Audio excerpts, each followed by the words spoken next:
Good evening. Everyone in the room and everyone on Zoom, welcome. My name is Mike Herring, class of 75. I'm a current member of the Alumni Board of Governors and member of the Executive Committee, and I'm standing in today for Kate Conway, President of the Board of Governors, who had a conflict today and could not be here. Tonight, I have the privilege of welcoming and introducing Dean Michele Alexandre. She's our 14th dean. She's a recipient of Fulbright and Watson fellowships. She has devoted her career and scholarship to civil rights law, including issues of sustainability, economic independence, gender equity, and social justice. She brings to us 2 decades of higher education experience from several institutions, including the Stetson University College of Law, where she served as dean and professor of law. Prior to her roles at Stetson, she worked at the University of Mississippi, where she launched the Race and Sustainability Conference, addressing issues affecting the livelihood of poor populations of Mississippi and the southern region in general. Dean Alexandre previously taught at the University of Memphis, Cecil C. Humphrey School of Law, the American College of Law, the University of Baltimore Law School, the University of Houston Law Center, and the Seton Hall School of Law's Cairo Summer Program. She has authored numerous law review articles, book chapters, op-eds, and textbooks, including New Frontiers of Civil Rights Litigation and Sexploitation, Sexual Profiling, and the Illusion of Gender. Among others, her publications appeared in the Duke Journal of Gender Law and Policy, the Boston College Journal of Environmental Affairs, the William and Mary Journal of Women and the Law, and the University of Pennsylvania Journal of Law and Social Change. She's an expert and has lectured nationally and abroad on topics including poverty, race, gender, and disability.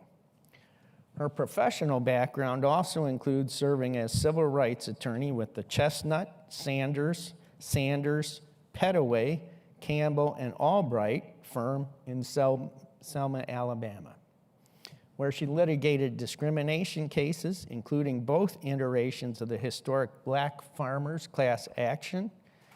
She's also held positions as an associate attorney in the corporate real estate department of Debevoise Plimpton and clerked for the Honorable John P. Fulham, U.S. Eastern District Court of Pennsylvania. Dean Alexandre was named one of Ebony Magazine's top 100 influential African Americans of 2013 and one of the 50 most influential law professors 50 years of age or younger by Lawyers of Color magazine. She received her Juris Doctor from Harvard Law School and her bachelor's degree, summa cum laude, from Colgate University, where she was the first ever Black valedictorian. You know, when I read this the first time, I thought, what accomplishments. I would have had to have given up sleep for my entire life to do about 1/10 of what she's done. So with that, I want you to welcome our dynamic new dean, Michele Alexandre.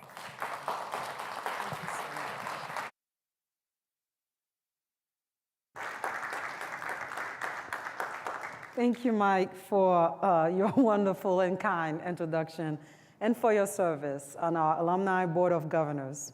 So I'm hoping to just briefly talk to you today, but then to really have a conversation with you after my prepared remarks. So I can't wait. Good afternoon, everyone. I am Michele Alexandre, and I am excited to welcome you, our own alumni, to our town hall, which is part of our law school's action-packed 2022 Alumni Weekend. It's so wonderful to be here together and to meet you in person. And I'm happy to see so many students here today as well. Welcome. I'm honored to be your dean, the 14th dean of Loyola University Chicago School of Law. And as you get to know me, you may learn that numbers divisible by 7 are among my favorites. And this year, my daughter, who I dreamt about a decade before she was born, is 7. And I am serving as Loyola Law's 14th dean. I think it's a good sign. I'm also mindful of the service so many have poured into the law school before my coming on. Service that has shaped it and helped it into the wonderfully tight-knit, loving, and innovatively talented community that it is today. Particularly, I'd like to express my gratitude for former Dean Nina Appel's legacy. Dean Appel served as the first woman dean of Loyola Law at a time when there were very few women law deans in the United States. We continue to benefit from the vision and groundwork that Nina laid, as well as from a commitment to propelling our law school into the national landscape. Additionally, I'd like to thank especially former interim dean Zelda Harris for her tireless work and service to the law school during our transition year, shepherding the decanal work so excellently and thoroughly. Please give them both a round of applause.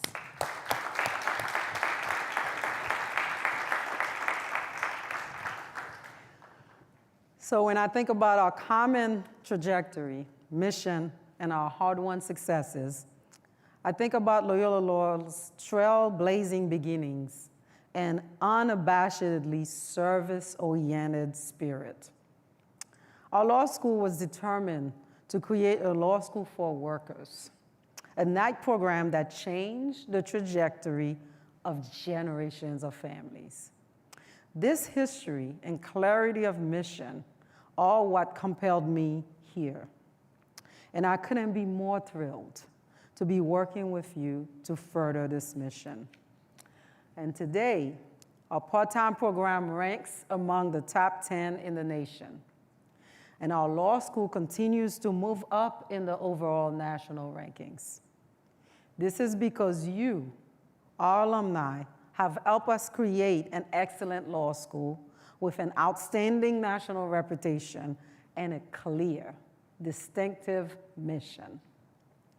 You, our alumni, along with our hardworking faculty, staff, and students, epitomize why I do this work. I've been in legal education for 20 years, and I like to remind everyone, and myself, that I'm not only the dean, I'm also a professor of law. I am, like you, an educator and a servant to learning. Like you, I am a community builder. I'm fortunate to stand in the tradition of the civil rights lawyers and activists who've mentored me and shaped me. So my trajectory and your own record of success demonstrate that law and a law degree can change lives. Not only for ourselves, but for those in our communities. A law degree gives access and opportunities. It's the best degree in the world. And I can say this without apologizing to the other folks, because we are in the law school reunion now. It's flexible and can open so many doors for our students. The American legal degree is coveted and competitive internationally. The School of Law has come a long way since its founding in 1908. From the earliest years, the law school offered courses in a part-time evening program to meet the needs of the working professionals. And it offered an extensive practice court program, sowing the seeds of today's advocacy program. It's always been important for Loyola Law School to evolve, to meet the changing needs of students. And we will continue to do that to better serve them. I'm proud of the school for giving access to working professionals, including to our flexible weekend JD program and our robust online program today. So, I am happy to tell you that the state of our law school is strong. We have a great foundation on which to build, thanks to the tireless work and efforts of our community. And I'm excited to share the following good news with you today. Last fall, we welcomed our largest, most diverse class of first years, surpassing our admission goals and reaching 30% diversity. In addition, our school dramatically increased financial assistance and scholarship support, which allowed more students to make their dreams a reality. This is important because more than 90% of our students receive some form of financial aid. And as you have heard, the cost of legal education today is high, and the student debt load substantive. Aware of these pressures, we work to support them academically and holistically. Further, the law school welcomed 2 new tenured faculty members who are engaged in teaching scholarship that address anti-racism, racial justice, health equity, structural disparities impacting Black, Latinx, Indigenous, and other persons of color. They are Professors Janine Bell and Professor Blanche Cook. These new colleagues add to the exceptional teaching, scholarship, and service of our Loyola Law faculty. And they will help us deliver on our mission and on our comprehensive doctrinal training of our students. Also, we remain the #1 in child law in the nation and in the #3 in healthcare. We rank among the top schools for advocacy, business programs, antitrust, and social justice. Our statistics around our 1L class are particularly indicative of our commitment to open doors and access.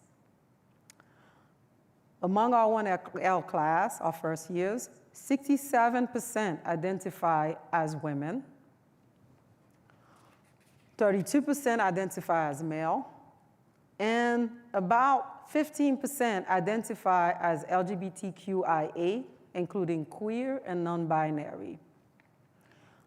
This year, like last year, we maintained the law school's goal and recruited a class with competitive metrics, improving substantially our GPA median, and maintaining our class with diversity goals made up of over 30% of racially diverse students.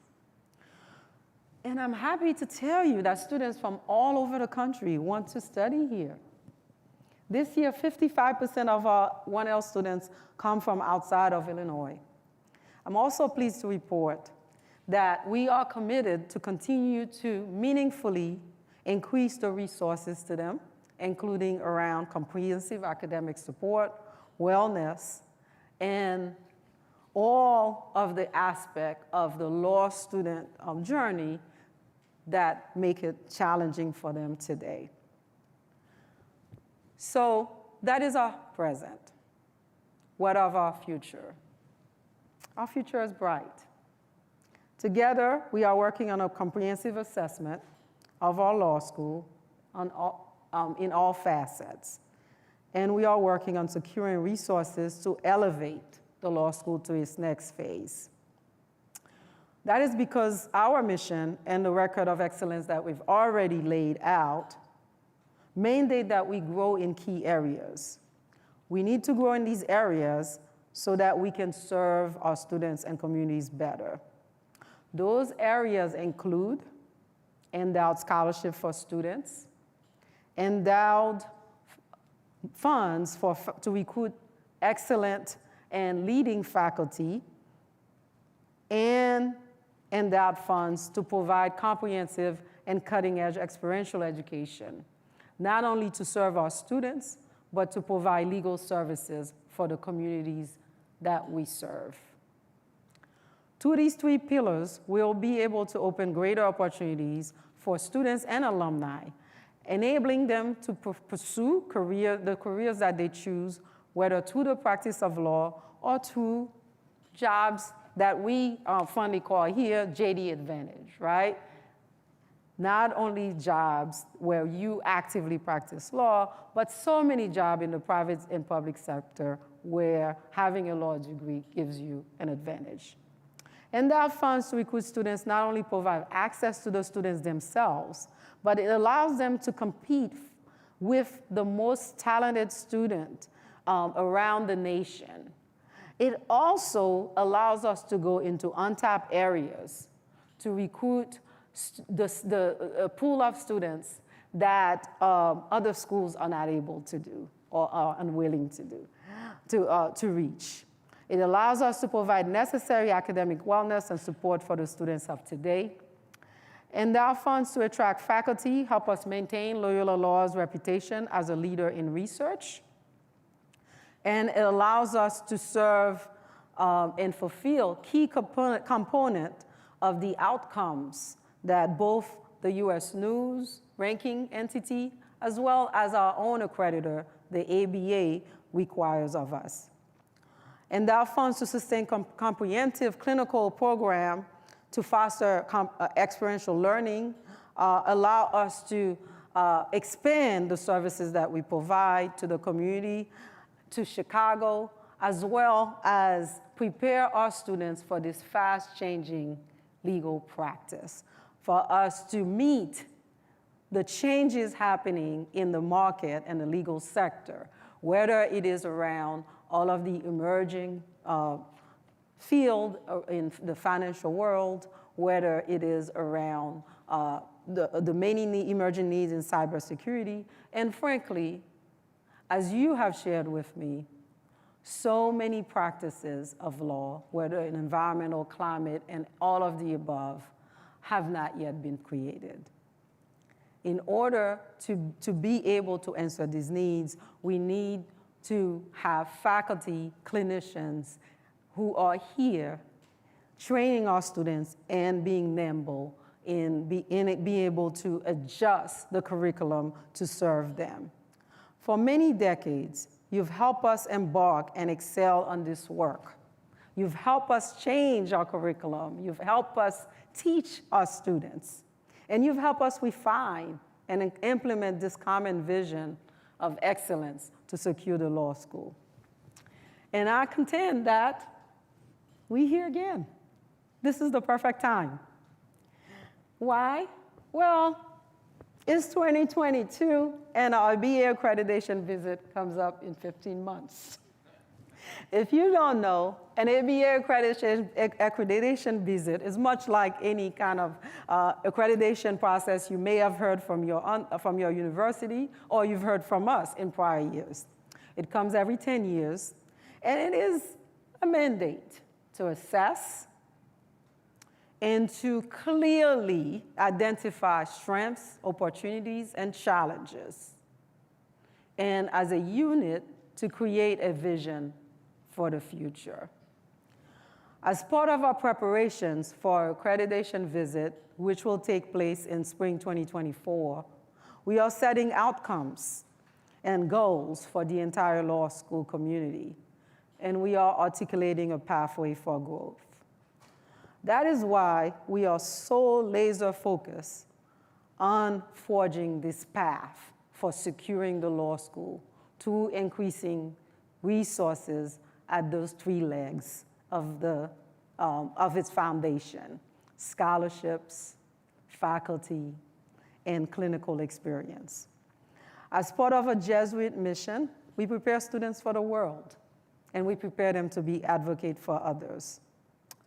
Our students change fast, and the world changes even faster. It is that Jesuit code and that commitment to caring for the whole person that motivate our plans to raise resources for them. I was attracted to Loyola because of its caliber and because of its excellence. And one of the things that most impresses me about our law school and our university is the authenticity in which it is committed to service, the unshakable commitment to service. And over my months of meeting with faculty, staff, students, and alumni, what stands out is that everyone, no matter who they are, at each rung of our organization, is dedicated to that collective goal, to advance our mission, to prepare well-rounded, justice-seeking graduates who will be ethical advocates and will help dismantle all of the systems of oppression that marginalize and impoverish others. So it is with that excitement about our shared commitment that I call on you to be partners in this journey. Our students need all of us. We inside the law school and you in the profession to mentor, to nurture them, and to fortify their spirits. The world today presents complex questions and fears. And our students, through our collaboration, us and you, will continue their journey with the confidence, spiritual fortitude, academic rigor, and love they need to have in order to weather any challenges that come their way.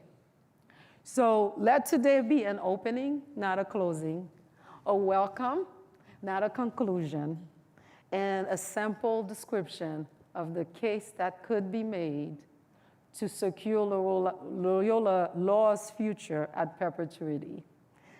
So let me say again how happy I am to be here and how grateful I am to you, our wonderful alumni community, for the warm welcome you've given me and for everything you do for our law school. And I know how bad the Chicago traffic is. I got here recently, but not so recently that I don't know it. So I am so appreciative to see you in the room and for your extensive support of our students and of our entire law school. I hope you enjoy the rest of your alumni weekend. Please, let's mingle and let's connect. But at this time, we will be doing so one-on-one to your questions. Thank you.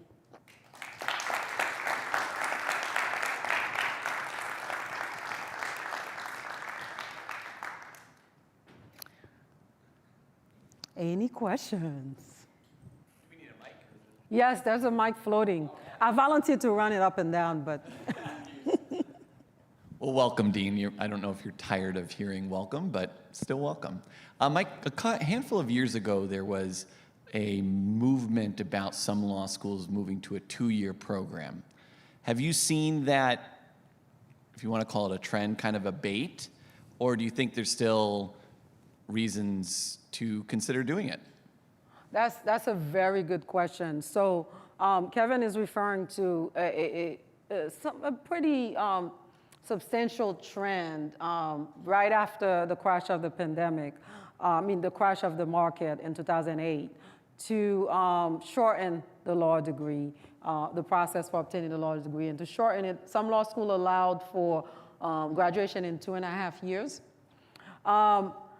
So that trend of having a 2-year law degree, though it's talked about, I think that's less popular now. But what is popular is a part-time program. So we started our law school as a part-time evening program, and we were among the first, right? And right now, our competition is tough. Additionally, as part of these part-time programs, there's a growing trend that we are looking at, watching, to have flexibility in instruction. So that is why we innovated a few years ago and initiated a Flex JD that allows part-time students to take courses every 2 weeks here, but then the rest of the time remotely. And then once they finish their first year, they can also kind of blend in classes with upper class students, et cetera. But that flexibility is what we're hearing from the market. And the ABA and law schools are trying to balance that with what we've learned from the pandemic, which is a wholly online law school program is likely not the best route to go. So our pitch, and the curriculum committee at the law school is investigating this. Our pitch is to really to understand this market and this desire to have more flexibility and maybe do it in a shorter time, to look at our weekend JD program and seeing in what way could we further innovate? Could we offer more courses in the summer, for example? So those are the ways in which we're responding to market. Does that help? Oh, yeah. Thank you. Any other question? Mike? Yeah, you could just turn on my mic, I guess. You were raised in Port-au-Prince and Brooklyn. How does that influence your approach to the law and to teaching law? Wow. That's a very good question.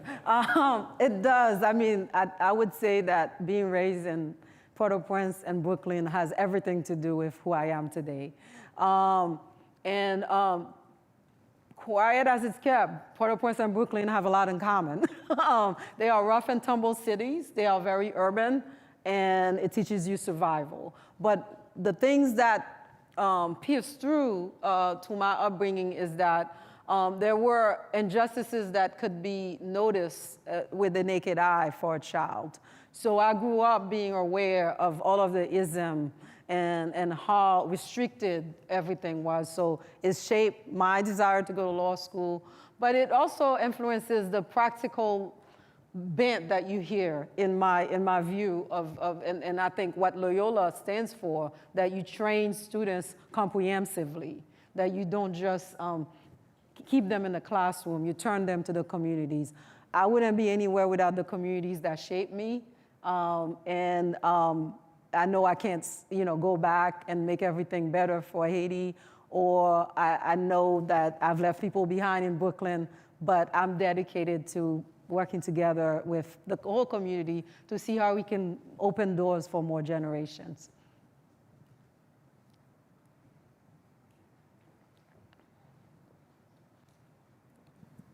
Welcome. I'm glad to see you here. And I think one of the things that was so impressive about you was your interest in social justice and civil rights. You mentioned in your opening remarks some of your mentors. Who were some of your civil rights or social justice mentors? And the second part of that question is, how did you end up in Mississippi working with the farmers, the Black farmers? What was the impetus for that? Oh, wow. Very generous questions, and please feel free to ask me about law school anytime. I have so many mentors. I was joking with at the 50th class reunion that I have an attorney who was a friend, but I was working for her as in my third year, and that's still baby lawyerhood, right? And I transitioned from a big law firm to a smaller law firm, in which case, right, when you are a small law firm, you're responsible for the lives of the clients. And it's a rude awakening versus being at a big national law firm. And this particular supervisor, she was my supervisor, and the partner I was working with, you had to really know how to run behind her to get clarity. She was a visionary, she was a community builder, she was doing a lot. And so I learned how to really put practice of law in action through her. And I also learned community building through her. But what it really sped up for me through that experience, working at at Chestnut Sanders and Sanders, was the importance of people's lives and their whole persons. So as we work and to our passion, cases that would you would give up on, right? Title VII cases where you had factory workers coming, 12 of them would come to me, traveling 3 hours from one side of Alabama to Selma.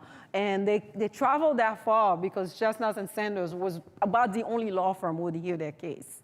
and would not say, oh, well, this one we win in court. And if you know anything about the 11th Circuit and really most circuits today, Title VII proof, burden of proof is very high.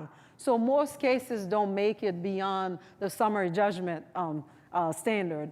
So those were hard cases to take, but we took them because people's stories had to be told. And so I had the experience through her of seeing clients so whole. And I just never forget when I learned this important lesson that just stayed with me. It's like kind of like haunting. I'm a pretty practical person. So at first when my clients would come, and they would sit in the office, it would be a small office crowding me, and they really would be, talking about dehumanizing experiences and would want to tell the story, from A through Z.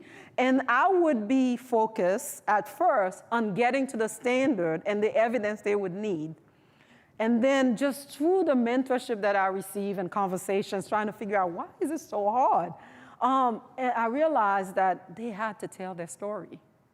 That it was more important to see each of them, no matter how long it took, no matter, it would be a weekend, the whole day, that story was more important than however legal frame. That came next. But if I didn't fully understand the extent of the dehumanization, I wouldn't even be inspired to kind of innovate and make the facts really fit the standard and really argue.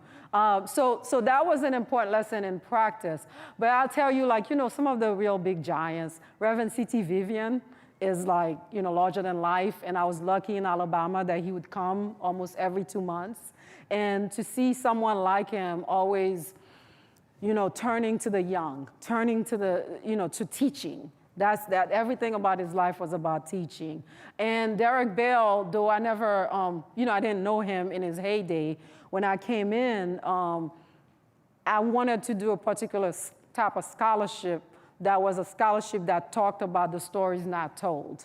And I knew that that's what law was, but there was not a lot of models for it except for what Derek Bell had allowed to happen to critical race theory. So he shaped my life in a lot of ways.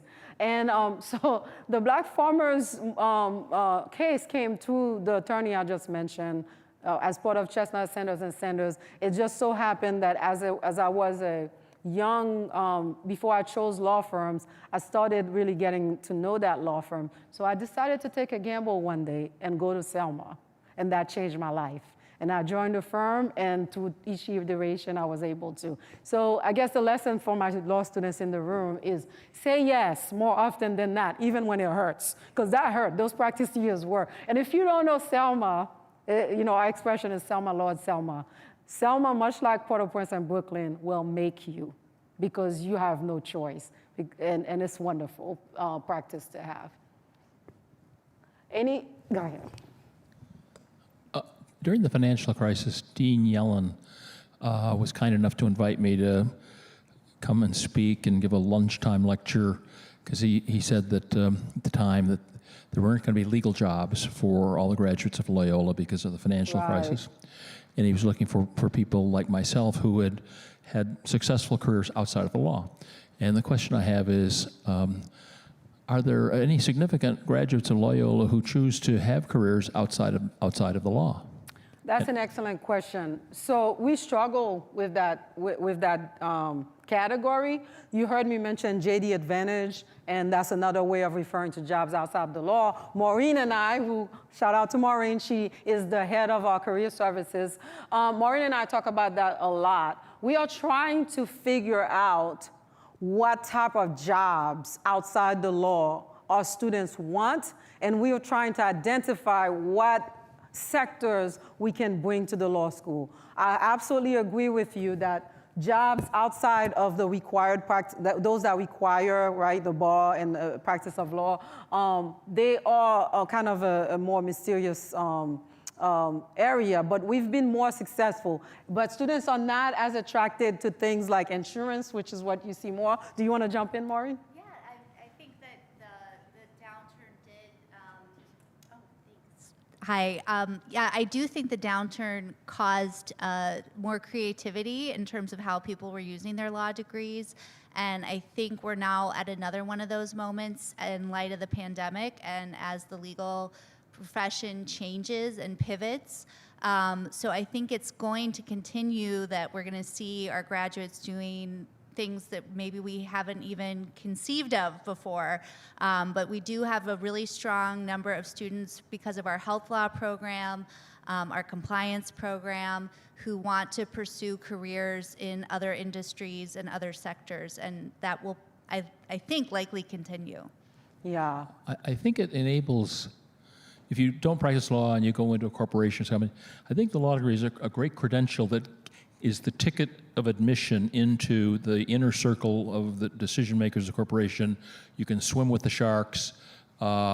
You meet with the general counsel, and they know that what you're talking about, and you understand their issues. So I think there's certainly a market for the law degree as the fuel that will propel a career outside of the law. We all know how terribly satisfying law firm careers are. It's very satisfying. So you are singing, our song, basically. We do want to, so I think the short of it is any inroads that you have for us, we can't have enough health leads in the health area. Our own board member was sharing with us that she wants to see us more active in that area. But we also don't have enough inroads in the financial sector, right? There are a lot of great opportunities in the market and the securities regulation, et cetera. And my only pitch, right? My pitch is always, it shouldn't be that only students from these top schools are getting these jobs. We know exactly what you just said is true. But it is harder for schools that are ranked 25 and below to get through and pierce through those opportunities. But with working with our alumni and then continuing our work to elevate our rankings, we will get there. Any other question? Hi. Hello, Kevin. Excited for you to be. We're very excited to have you here. Welcome. What is a goal you have for the law school and a personal goal that you want to accomplish in the next year? Well, our Vincent team knows what I've said about that. Our goal is to bring resources to the law school, so that's kind of like an institutional goal. We have a strong law school. It's excellent. Our job together is to really make sure that we can strengthen those pillars more and more. So the pitch is not that, everyone can do their part, so we're not just kind of randomly throwing darts. But that has to be, in this landscape for higher education, the only way to secure an institution is through an endowment that can produce the right income that over time can grow to cover the needs of as many students as necessary in order for the quality of the law school to remain strong, but also for the mission of providing access to be possible. So that is kind of an urgency that I feel. Not an urgency is that I'm an intense person. I'm not an intense person. I'm really laid back. But I do think from day one, that has to be clear. My personal goal is for us to continue to be a wonderful, tight-knit community and to get to know who we are in this stage at this stage of post-pandemic, right? We hesitate to say post-pandemic, but we have gone through a transformative experience as a world. And our law school is not immune to that. We are in conversation right now. Our most recent conversation was with our students. And the running theme is that something has happened to us. We can't name it yet. It is causing pain. Some of it can be solved by us getting closer together. Not all of it, but by getting closer together, we can help each other heal. And that's my personal goal, to help be the conduit for that, to all of your help.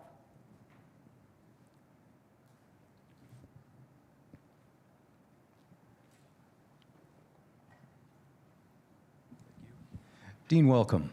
As a graduate of almost 30 years ago, I'm convinced I could no longer get into this law school, so I'm very, very impressed with what I'm hearing. Sadly, that's probably true. Don't look look at me when you say that. I'm interested in, you had mentioned earlier that more than half of the incoming class is out of state. So Loyola is truly a national law school now. How important is that, and how, I guess my question is almost in reverse. Why are those folks coming here? What is attracting them? That is a wonderful question. And we asking that question around the demographics too. You may know that, with that stat, 67% women, we are the leading law school for women. So, yes, and that's been true for many years. There are a couple of reasons, right? I mean, the fact that we ranked in number one in for the child center, right? Child law. Number three in health law. Those are hard areas. Not many law schools can really master those. And those law schools that have mastered it, it's a tough competition. We've been inching our way to number 2 for a long time. And if it's possible, we're going to be doing it. But it's that tough, right? Because law schools keep innovating that have created these programs. So we were lucky enough to do it early. And so that's wonderful. And I think students really see an opportunity, as well as to our graduate programs. They see that, and they can see a pathway for being of service. I will also say that the ALS conducted a study a few years ago, and it showed that over 60% of students identify wanting a law degree to do good, to be of service. And many of them mention social justice as part of that. So something changed, right? And I'll just put my generation in it, right? Something changed between when I went to law school and when students are going to law school today. And that may have broadened the pool of all the law school around the country. That makes us more attractive. And I think the community matters a lot. So all of the alumni I've spoken to have identified that something is different with the way we teach, the way we do community. So the class of the class of 1970, for example, they were explaining that their friends were talking about people tearing books out at the library, tearing pages from books, and we weren't doing that. Instead, people were helping each other in the class. And I can talk to students today enrolled, and they'll say this kind of like camaraderie, this support, mutual support that's coming from their class as well as from. So I think that matters a lot, because I can tell you that my experience of law school is that it's ruggedly competitive. And we're a little different. We're a special place. So I think that helps. One follow-up. Are most of the graduates staying here, or are the same 50% going across? That's one of our challenges, right? Maureen will tell you that they stay here. Go ahead, Maureen.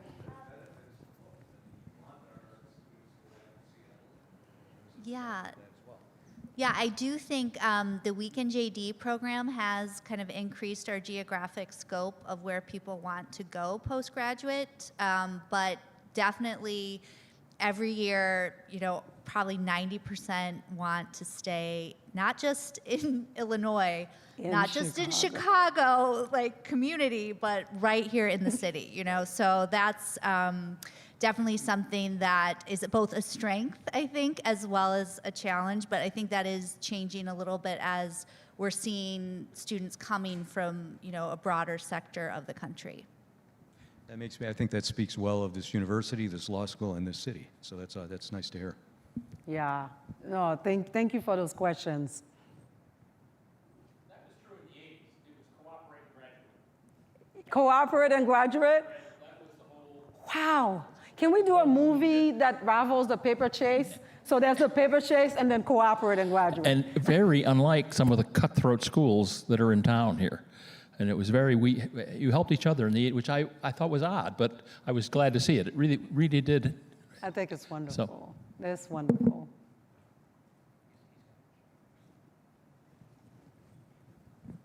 Dean, thank you for your remarks this evening. I had a question about job placement for our students. What role do you see alumni playing in that process, and what can alumni do to help our students find the meaningful, exciting opportunities that they're looking for, whether it's within the legal industry or not? Thank you. It's a close collaboration, so thank you for asking that. We are working with our team, our alumni engagement team, and with Maureen, who's our head of career services, to do just that, to pull out a call that would bring you back in the building or virtually so that we can not only have some help placing our students, but alumni can also serve as model. Right? Model of how the practical law is done in the field that they may want, or field they haven't thought about. So I would, thank you. I think, Tommy, you've already volunteered. So Maureen, you see we have one volunteer. We're actually looking and have a number of programs already planned. So thank you for thinking in that scope, because that's exactly what's going to help us.